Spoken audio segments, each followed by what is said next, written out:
No.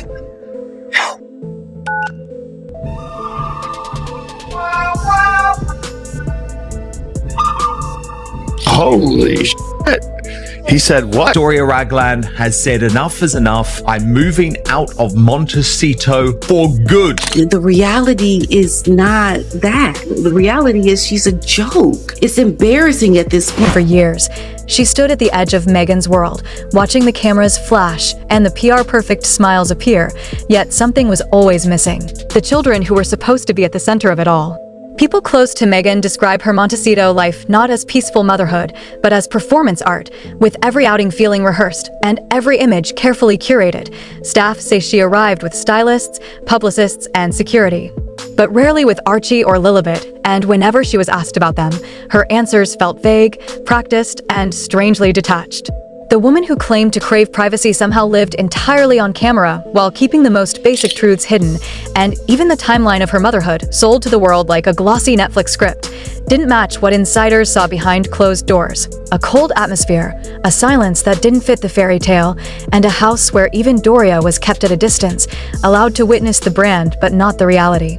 Slowly, small inconsistencies began to surface, dates that didn't match, photos that looked off, statements that contradicted each other. While neighbors rarely saw the children, paparazzi never caught a single candid moment, and the playgrounds near their estate remained mysteriously empty.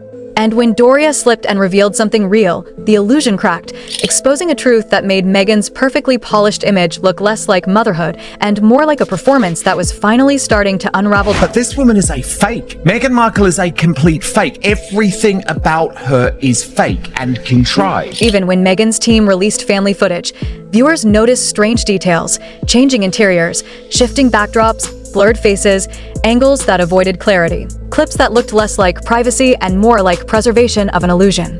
According to a former maid, the Montecito mansion wasn't just quiet, it was unsettling, a house too perfect and too symmetrical, more showroom than family home.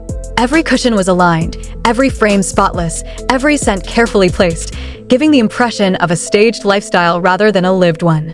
There were no toys, no scattered clothes, no baby sounds, only the hum of air purifiers, the distant chatter of staff who never mentioned the kids, and Meghan Sharp, demanding voice echoing through polished halls. Staff said she was nothing like the serene mother on camera, tense, restless, obsessed with appearances, constantly adjusting decor as if someone were always watching. One night, raised voices behind a locked door broke the stillness. Meghan's cold, cutting words, Harry trying to calm her, and Marcus Anderson stepping in before silence fell again, leaving the staff convinced something inside that house had fractured. The maid grew more uneasy when she realized she had never once seen Meghan visibly pregnant, not in passing, not in photos around the home, not in private spaces where clothing was kept. No maternity gowns, no baby supplies, no signs of pregnancies anywhere. For a home claiming to welcome 2 royal babies, the environment felt strangely sterile, and whispers began spreading among the staff as timelines failed to match and Meghan's public bump appeared to change size from one appearance to the next. And the 2 main feeders of the rumours, according to Lady C's book, Meghan was too big for, well, I suppose her first baby, and also too big for the fact of only having 1 child, and she seemed to be too big at the wrong time. When the press raised questions about inconsistencies, Meghan's team always responded with the same polished silence or a carefully worded line about privacy, yet staff members recalled hearing phrases like, "Everything must look authentic" before magazine shoots, and noticing that the nursery, once rumored to be lavish, remained untouched for months, its lights rarely on. Even deliveries seemed strange, with boxes labeled props instead of toys or clothes, and when Meghan reappeared after each birth, she looked flawless and camera-ready, almost as if the entire experience had been scripted. Inside the Montecito estate, the silence grew heavier. The maid who had worked in many family homes said she never heard children, no laughter, no cries, no footsteps, only the echo of a house that felt like a paused movie set. The nursery stayed perfect each morning. A crisp crib, an unmoved rocking chair, toys arranged symmetrically, even a spotless baby monitor, giving the sense of a space prepared for a photo, not a family. Staff were instructed to keep doors shut, avoid questions, and never mention Archie or Lily as guests were guided only through rooms curated to match the public image, while bedrooms and play areas remained locked. Some workers whispered that the children were kept elsewhere. Others suspected the rumors were simply part of the mansion's strange atmosphere, but no one dared ask Meghan directly.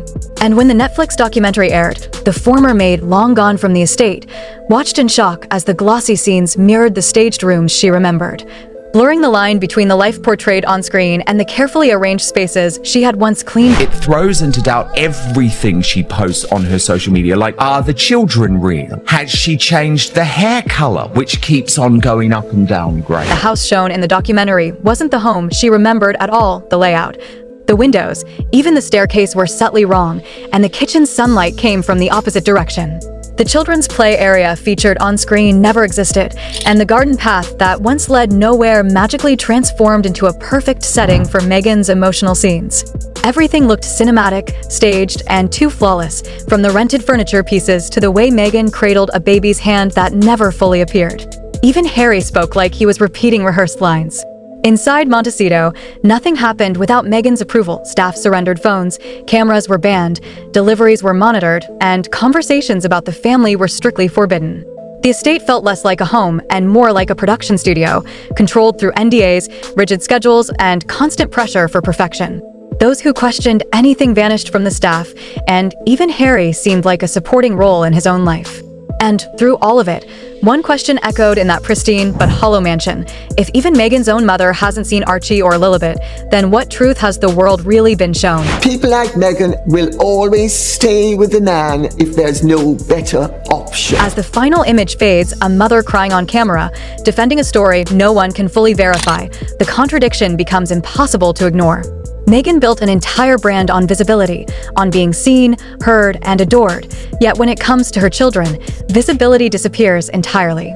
Those closest to her whisper conflicting stories while the public is fed perfectly edited glimpses that reveal nothing, creating a mystery that doubles as a shield from accountability. When no one knows what's real, no one can question what's false.